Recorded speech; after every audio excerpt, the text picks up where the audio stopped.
दोस्तों इससे पहले एक वीडियो आपके लिए आ चुका है। उम्मीद करता हूं कि आपने इसको देखा होगा। आज के मार्केट की जितनी भी कुछ बड़ी न्यूज़ है, क्यों मार्केट आज पलट गया, किन कंपनीज में, स्टॉक्स में, ईटीएफ में रिवर्सल हो चुका है, सब कुछ हमने यहाँ पे डिस्कस किया है। सो फाइनली यूएस के मार्केट का भी पहला दिन शुरू हो चुका है हफ्ते का, और आज का हमारा जो पहला दिन था हफ्ते का वो काफ़ी अच्छा था। निफ्टी ने अच्छी तेजी के साथ में परफॉर्म किया, पोर्टफोलियो के अंदर वापस से रौनक लौटी, और उसके बाद में आप देखोगे तो यहाँ पे बैंक की जो कंपनीज है उनके स्टॉक्स भी फटे। आईटी कंपनीज ने भी अच्छा परफॉर्म किया, जो कि अभी हम यहाँ पे डिस्कस करने वाले हैं। लेकिन यूएस का जो मार्केट है उसका दिन अच्छा नहीं है। 900 पॉइंट्स का क्रैश है डाउ जोन्स में, 2.5% के साथ में नीचे है। अगर मैं आपको इसका चार्ट दिखाऊं तो सिंपली आप नोट कर सकते हैं, गैप डाउन के साथ में खुलता है, कुछ बड़े गैप नहीं थे, बट यहाँ पे बड़ी गिरावट इसमें हो जाती है। साथ में नेस्टे को भी देखते हैं तो यहाँ पे भी 2.5% का क्रैश है, 418 पॉइंट्स की मंदी आप इसमें नोट कर पाओगे। इसके भी पैटर्न को देखते हैं तो यहाँ पे गैप काफ़ी बड़ा था, गैप डाउन के साथ में मार्केट खुलते हैं और कोई भी जंप अभी तक तो देखने को मिली नहीं है। तो क्या रीज़न है कि मार्केट इस तरह से नीचे जा रहे हैं, और उसकी वजह से क्या कल के दिन हमारी जो टेक कंपनीज है उनके स्टॉक क्रैश हो सकते हैं क्या, और इस क्रैश का जो डाउ जोन्स और नैस्डैक में आप देख पा रहे हैं इसका क्या इम्पैक्ट हो सकता है, किन कंपनीज के स्टॉक्स में, किन ईटीएफ्स में, किस फंड्स में, वो हम यहाँ पे देखने वाले हैं। सो दोस्तों, मार्केट के गिरने के पीछे का रीजन है ट्रंप। जी हाँ दोस्तों, ये मार्केट इनके हाथ में है, इनके ऊपर काफी आरोप भी लग चुके हैं इनसाइडर ट्रेडिंग का। इनके जो कुछ मित्र है, दोस्त है, 2-3 दिन में कुछ बिलियन डॉलर्स की प्रॉफिट कमा चुके हैं स्टॉक मार्केट से। बट ऐसा है नहीं कि इन्होंने कर दिया है ये सब, अभी तक ऐसा कुछ निकला नहीं है, लेकिन ठीक है, आरोप है।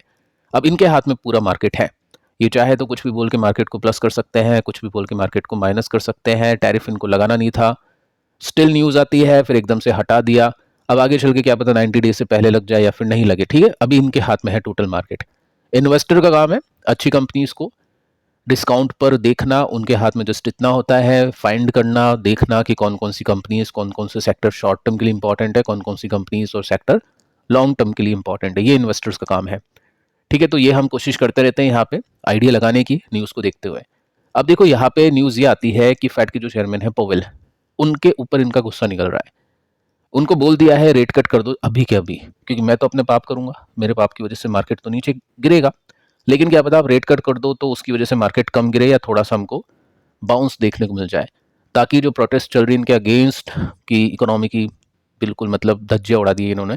एक तरह से जो यूएस को ये ग्रेड बना रहे थे वापस से, वो उल्टा होता हुआ देखने को मिल रहा है। तो ये चाहते हैं कि जैसे भी है इनके ऊपर कुछ ज़्यादा लाल छन नहीं लगे और मार्केट इतना नहीं गिरे, तो रेट कट आप कम से कम करो, ताकि थोड़ा सा तो यहाँ पे राहत हमको मिल जाए।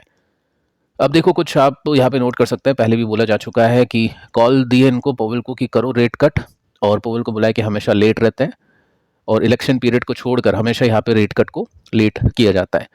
वर्चुअली हम देखें तो नो इन्फ्लेशन, कोई इन्फ्लेशन है नहीं यूएस में अकॉर्डिंग टू ट्रंप, और कहा जा चुका है कि अगर आप नहीं करोगे तो अपनी जो इकोनॉमी है वो स्लो जाएगी, अगर रेट कट यहाँ पे नहीं होती है तो। ठीक है, तो इन दोनों के बीच में जंग अभी छिड़ चुकी है, और यहाँ पे क्या होगा आगे चल के, ट्रंप के हाथ में कितनी पावर है, पोवेल के हाथ में कितनी पावर है, वो अभी मार्केट आइडिया लगाने की कोशिश कर रहा है कि ट्रंप पोवेल के ऊपर भारी पड़ सकते हैं या पोवेल ट्रंप के ऊपर भारी पड़ सकता है। क्योंकि दोस्तों यहाँ पे ये भी न्यूज़ आना शुरू हो चुकी है कि ट्रंप स्टडी कर रहा है अभी के समय कि हम क्या फेड को फायर कर सकते हैं क्या, मतलब फेड नहीं, सॉरी, पोवेल को हम फायर कर सकते हैं क्या, यानी निकाल सकते हैं क्या। ठीक है, एडवाइजर्स बोल रहे हैं कि ट्रंप अभी स्टडी कर रहे हैं। क्या ट्रंप ऐसा कर सकता है? दोस्तों बहुत डिफिकल्ट है ऐसा करना, आसान नहीं है, तभी ट्रंप स्टडी कर रहे हैं। इतना इजी नहीं होगा इनको निकालना, चेयरमैन की पोस्ट है, लेकिन हाँ ठीक है, यहाँ पे ट्रंप का गुस्सा आपको साफ साफ देखने को मिल रहा है। अब आगे चल के दोस्तों क्या होगा वो पता चलेगा, लेकिन हाँ इसकी वजह से कुछ कंपनीज उनके ऊपर इम्पैक्ट डेफिनेटली हो रहा है। जो टेक कंपनीज हैं, डाउ जोन्स हैं, उनके स्टॉक्स अभी नीचे जा रहे हैं। साथ में आप देखोगे तो आपको पता चलेगा कि चाइना की तरफ से भी ट्रेड वार्निंग आती जा रही है, और ये जो कंपनीज है, एनवीडिया चिप, चाइना के बीच में काफ़ी इंपोर्ट एक्सपोर्ट ट्रेड चलता है, टेस्ला, इनका भी काफ़ी ट्रेड चलता है। असेंशियल जो बैटरीज के आइटम्स होते हैं वो चाइना ने रोक दिया है, तो टेस्ला भी अभी सेलिंग में है, एनवीडिया भी अभी सेलिंग में है। और एनवीडिया का जो स्टॉक है ना वो अभी क्रैश हो चुका है, तो उसको भी एक बार हम देखेंगे आगे चल के। साथ में आप नोट करोगे ना तो आपको पता चलेगा कि एनवीडिया के साथ में जो नेटफ्लिक्स है ये चला है, एनवीडिया गिरा है। अब देखो सबसे इंपॉर्टेंट है बड़ी टेक कंपनीज के नंबर, सब ये जो बिग टेक कंपनीज हैं यूएस में, इनके नंबर्स आने शुरू होने वाले हैं, और इनकी वजह से एक फंड है या एक ईटीएफ है, एक इंडेक्स है जिसको हम फैंग इंडेक्स बोलते हैं, जिसमें नेटफ्लिक्स भी है, एनवीडिया भी है, एप्पल भी है, गूगल भी है, जो बड़ी टेक कंपनीज है, ये रडार पे होगी। तो इसके ऊपर बहुत ज़्यादा इम्पैक्ट होगा फैंग के ऊपर, और यहाँ पे डेफिनेटली अप्स एंड डाउन्स काफ़ी बड़ी हम देखने वाले हैं इन कमिंग डेज। अब जैसे आप देखोगे नेस्टेक 100 मोतीलाल ओसवाल का ETF है, यहाँ पे काफ़ी अप्स एंड डाउन्स आपको देखने को मिलेगी। हो सकता है दोस्तों कल ये क्रैश मिले आपको, क्योंकि नेस्टेक अभी 2% के साथ में क्रैश है। अगर ये बड़ी गिरावट के साथ में बंद होता है 3 to 4% के साथ में, तो यहाँ पे डेफिनेटली उसका इम्पैक्ट पड़ेगा। ये इंडियन इन्वेस्टर्स के लिए है। यहाँ पे इंडियन जो इन्वेस्टर्स है वो ध्यान देते हैं। आप देखोगे इसके लॉन्ग टर्म का चार्ट 2012 से लेकर अभी तक का कुछ ऐसा देखने को मिलेगा, 1500% के रिटर्न है। अभी नेस्टेक के हिसाब से परफॉर्म करता है, जिस तरह से नेस्टेक चलेगा उसी तरह से ये भी चलेगा, तो कल इसके ऊपर इम्पैक्ट होता हुआ देखने को मिल सकता है। एक और फैंग ETF है जिसके ऊपर काफ़ी बड़ी नज़र होगी इन्वेस्टर्स की, क्योंकि आगे चल के बिग टेक कंपनीज के नंबर्स हो गए, एनवीडिया क्रैश, नेटफ्लिक्स अप, तो इसके ऊपर भी फोकस होने वाला है। और ये भी अभी गिरा था, बीच में एकदम से तेजी आती है। देखते दोस्तों आगे चल के ट्रेडर इसको किस तरह से प्ले करते हैं, लेकिन ये जो ETF है ये बहुत ज़्यादा रडार पे हो गए कल के दिन। अब दोस्तों बात करते हैं इंडियन IT कंपनीज की, कि इंडियन IT कंपनीज की क्या सिचुएशन है। एकदम से आपने अभी क्या देख लिया, तेजी कैसे बन गई, जबकि नंबर्स हम देख पा रहे हैं TCS, इन्फोसिस, टाटा एलेक्सी कितने अच्छे नहीं थे, लेकिन स्टॉक 8% के साथ में, 6% के साथ में ऊपर चले गए। अब निफ्टी IT को देखते हैं सबसे पहले कि यहाँ पे कैसा ट्रेड बना आज के दिन। 762 पॉइंट्स की तेजी, 2.29% का जंप है, बहुत बड़ी तेजी के साथ में परफॉर्म किया। ऐसा बहुत कम होता है कि बैंक और IT दोनों साथ साथ चल जाए, बहुत कम होता है ऐसा। अब कल उल्टा हो जाए, देखते हैं आगे चल के क्या होगा, क्योंकि IT कंपनीज के ऊपर तलवार तो लटकी हुई है नेस्टेक की, लेकिन हाँ ऐसा बहुत कम होता है। अब देखो IT में जो निफ्टी IT है उसके अंदर सबसे टॉप परफॉर्मर कौन है, कोफोर्ज है, टेक महिंद्रा है, एम्फेसिस है। किसी ने नहीं सोचा होगा ये 5% के साथ में चल जाएंगे ऐसे नंबर्स देने के बाद में। बैंक से चलो एक्सपेक्टेशन थी, लेकिन इनसे कोई भी एक्सपेक्टेशंस नहीं थी, स्टिल इन्होंने अच्छा परफॉर्म कर दिया। क्यों करा वो देखते हैं। पहले दोस्तों मैं आपको सिखाने की कोशिश करता हूं कि बैंक और IT क्यों कॉन्ट्रा होते हैं, और इन्वेस्टर क्यों इन दोनों को रखते हैं। कि कभी IT अगर अच्छा परफॉर्म नहीं करेगा तो बैंक्स चल जाएंगे, कभी बैंक अच्छा परफॉर्म नहीं करेगा तो IT पोर्टफोलियो को संभाल लेंगे। निफ्टी को भी आप देखोगे ना, तो निफ्टी के अंदर भी बैंक और IT टॉप 2 होल्डिंग्स में आते हैं। अब देखो ये आपके सामने 1 साल का चार्ट है, इसमें आपको दिखाई देगा कि निफ्टी IT अगर क्रैश हो रहा है तो बैंक चल गया ऊपर। ऐसा इसलिए होता है कि दोनों कंपनीज डिफरेंट डिफरेंट कैटेगरी से बिलोंग करती है। बैंक्स इंडिया से बिलोंग करते हैं, इंडिया में जो भी सिचुएशन होगी उसके हिसाब से बैंक चलेंगे, और ग्लोबल मार्केट में जो भी सिचुएशन होगी उसके हिसाब से IT चलेगा। डॉलर के हिसाब से भी होता है, अगर डॉलर डिक्लाइन कर रहा है तो IT के ऊपर खराब इंपैक्ट होगा, बैंक के ऊपर अच्छा इंपैक्ट होगा।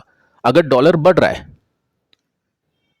तो क्या होगा, IT कंपनीज की अच्छी कमाई होगी क्योंकि वो डॉलर में कमाती है, और बैंक्स के ऊपर इंपैक्ट होगा नेगेटिव। तो ये काफ़ी सारी चीज़ें हैं जो दोनों को कॉन्ट्रा बना देती है। जैसे गोल्ड और स्टॉक मार्केट कॉन्ट्रा है। हमेशा ऐसा नहीं होगा कि मतलब पत्थर की लकीर है कि IT चल गया बैंक नहीं चला ऐसे, लेकिन मोस्ट ऑफ द टाइम आप ये सब चीज़ें देख पाओगे। तो इसी में खेल जाते हैं इन्वेस्टर। अब जैसे आप देखोगे पिछले 5 साल का डेटा, तो IT ने पोर्टफोलियो को गिराया तो बैंक संभाल रखे हैं। यहाँ पर आप नोट करोगे तो आपको दिखेगा IT गिरने के बाद में रुका हुआ था, लेकिन बैंक ऊपर चला गया। ठीक है, अभी यही सब चल रहा है। यहाँ पे भी आप देखोगे IT नीचे बैंक ऊपर। ठीक है, यहाँ पे भी कुछ इस तरह का आपको देखने को मिलेगा। अब ये निफ्टी बैंक बहुत ज़्यादा ऊपर चला गया था, फिर क्रैश भी बड़ा हुआ, तो IT इतना नहीं गिरा था। सो ये दोनों चीज़ें चलती रहती हैं, और इसी की वजह से आपको पता होना चाहिए कि निफ्टी बैंक, निफ्टी IT, या फिर जो बैंक और IT होती है वो निफ्टी में इतनी ज़्यादा इंपॉर्टेंट क्यों होती है, क्योंकि लॉन्ग टर्म के थीम होते हैं दोनों, लेकिन हाँ इन दोनों में प्ले भी हो जाता है। अब देखो यहाँ पे हुआ क्या है, नेगेटिव न्यूज़ है IT कंपनी के लिए, न्यूज़ नहीं है डेटा है जो कि काफ़ी इंपॉर्टेंट है। FIs ने रोटेशन किया है अभी, सेक्टर रोटेशन हम बोल सकते हैं इसको। सेक्टर रोटेशन मतलब FI एक सेक्टर से निकल के दूसरे सेक्टर में आ चुकी है। अब क्या FIs ने अगर 100 रुपीज़ लगा रखे हैं तो क्या उस सेक्टर से 100 रुपये निकाल के दूसरे में लगाएगी? नहीं दोस्तों, पूरा पैसा नहीं निकलता है। यहाँ पे जो अपॉर्चुनिटी फंड होता है 30% का, एग्जैक्टली अमाउंट कुछ नहीं होता है 30%, लेकिन एक राउंड ऑफ हम लेके चल सकते हैं कि 70 रुपये तो लॉन्ग टर्म के लिए इन्वेस्टेड होता है, 30 रुपये से ये खेलते हैं कि अपॉर्चुनिटी आ गई दूसरे सेक्टर में तो चलो स्विच करते हैं। तो रोटेशन यहाँ पे हुआ है 14,000 करोड़ का। सेल की है IT कंपनीज और बाय की है बैंक्स कंपनीज। 9 दिन के अंदर इतनी बड़ी बिकवाली हो गई। अब देखो यहाँ पे आपको पता चलेगा रेट कट की अनसर्टेनिटीज है, जिसकी वजह से FIs ने डंप कर दिया है 13,828 करोड़ का माल IT कंपनीज के स्टॉक में। NS स्टील का ये डेटा आपको दिखाई देगा। 1 से लेकर 15 अप्रैल के बीच में जस्ट 9 ट्रेडिंग सेशंस थे, इनमें हाईएस्ट बिकवाली की है फॉरेनर्स ने टेक कंपनीज के स्टॉक्स में। तो टैक्स से ये निकल रहे हैं। बाय क्या कर दिया उसको देखते हैं। यहाँ पे आप देखोगे Nifty bank already record high बना चुका है, तो ऑब्वियस है, कॉमन सेंस वाली बात है, निफ्टी बैंक में बाइंग चल रही है। तो आईटी कंपनी से बेचा जा रहा है और बैंक्स में इन्वेस्ट किया जा रहा है। तो शॉर्ट टर्म में जहाँ पे एफआई का हाथ होता है जिस भी सेक्टर के ऊपर, वो अच्छा करता है, और हाथ नहीं होता है वो बुरा करता है। हो सकता है बीच बीच में बाउंस आप देख पाओ, ठीक है। तो ये सब चीज़ें आपको पता होनी चाहिए कि एक दिन की तेजी के चक्कर में थोड़ा सा ऐसे भूल नहीं जाए कि मार्केट में क्या सिचुएशन है। तो बैंक से भी शॉर्ट टर्म के लिए यहाँ पे एफआईस के रडार पे दिखते हैं। अब देखिए आज के दिन आईटी क्यों चल गया, जब negative news, negative data points हैं, तो एकदम से एक दिन में एफआईस ने क्या बाइंग कर ली गया या फिर क्या हो गया उसको देखते हैं। तो मंडे को वीक डॉलर है, इन्फोसिस के रिजल्ट भी कुछ खास नहीं थे, बाकी जो कंपनीज उनके भी रिजल्ट कुछ खास नहीं थे, फिर कैसे आईटी कंपनीज के स्टॉक चल गए। अब देखिए यहाँ पे कुछ एडवाइजर्स हैं, नेम आप पढ़ सकते हैं, यहाँ पे नाम यहाँ पे मेंशन कर रखा है, किसने क्या कुछ बोला है वो मैं आपको पहले बता देता हूँ, क्योंकि हम ब्लाइंडली बिलीव नहीं कर सकते किसी के ऊपर, लेकिन हाँ डेफिनेटली इनकी बात कुछ हद तक सही बैठती है वैल्यूएशन के हिसाब से। मेरी क्या थिंकिंग है आईटी कंपनीज को लेकर या कुछ सेक्टर्स को लेकर, पिछले 2 क्वेश्चन आंसर की वीडियोस में मैंने आपको डिटेल में बताया, तो उसको आप देख लेना। बाकी हाँ, इनको ऐसा लग रहा है कि IT companies probably time correction दिखा सकती है प्राइस करेक्शन के कंपैरिजन में नेक्स्ट 6 मंथ। आईटी कंपनीज का दोस्तों इतिहास है कि आईटी कंपनीज में डेफिनेटली प्राइस करेक्शन भी दिखता है, लेकिन टाइम करेक्शन भी अच्छा खासा दिखता है। तो इनको ऐसा लगता है। अभी मैं आपको दिखा देता हूँ वापस से आईटी कंपनीज का चार्ट। तो इसमें आप देख सकते हैं कि जहाँ पे आईटी कंपनी ने इतने टाइम तक अंडर परफॉर्म किया टाइम करेक्शन, ये देखो आप टाइम करेक्शन। तो आईटी कंपनीज में टाइम करेक्शन इस तरह से हो सकता है, ऐसा कहना है एडवाइजर का, क्योंकि वैल्यूएशन अभी इतनी कुछ खास नहीं है। अब कंपनीज को देखते हैं कि कंपनीज के स्टॉक क्यों चले गए फिर ऊपर। सो यहाँ पे आप देखोगे तो कोफोर्स ने 5% की तेजी के साथ में क्लोजिंग दी है। अब उसके पीछे का रीजन है ब्लॉक डील। किसी बड़ी पार्टी ने बड़े माल उठाए हैं, यहाँ पे आप देखोगे 6% के साथ में तेजी है, क्योंकि मोतीलाल ओसवाल म्यूचुअल फंड ने एक्वायर किया कंपनी का स्टेक, बाय किए 3.5 लाख शेयर्स 6,605 रुपीज़ की प्राइस के ऊपर। तो 6,600 पर बाय किया है और 6,940 पहुंच चुका है, ठीक है। तो अब ये किसने बाय किया होगा आपको बताइए, मोतीलाल ओसवाल मिड कैप में आई थिंक कोफोर्स की अच्छी होल्डिंग है, टॉप 10 में आता है, तो उसने ही माल उठाया है। साथ में आप देखोगे टाटा एलेक्सी, इसने भी जोरदार तेजी के साथ में परफॉर्म किया, 9% का जंप है। और इसको अगर हम देखें तो यहाँ पे बताने की कोशिश ये है कि नंबर्स इतने अच्छे नहीं थे, लेकिन मैनेजमेंट बिलीव कर रहा है कि ग्रोथ रिटर्न होगी सेकंड क्वार्टर में। तो ज़्यादा टाइम बाकी नहीं है, सेकंड क्वार्टर में ये ग्रोथ आ सकती है, क्योंकि हमने बहुत बड़ी डील्स जीत ली है। तो ये डील हम पूरी करेंगे, इसके ऊपर काम करेंगे, तो डेफिनेटली हमको इनकम अच्छी होगी, रेवेन्यू और जो मार्जिन है वो इसके मतलब प्रॉफिट अच्छा आ सकता है, रेवेन्यू अच्छा आ सकता है। तो यहाँ पे मैनेजमेंट कमेंट्री की वजह से अच्छा जंप देखने को मिला है।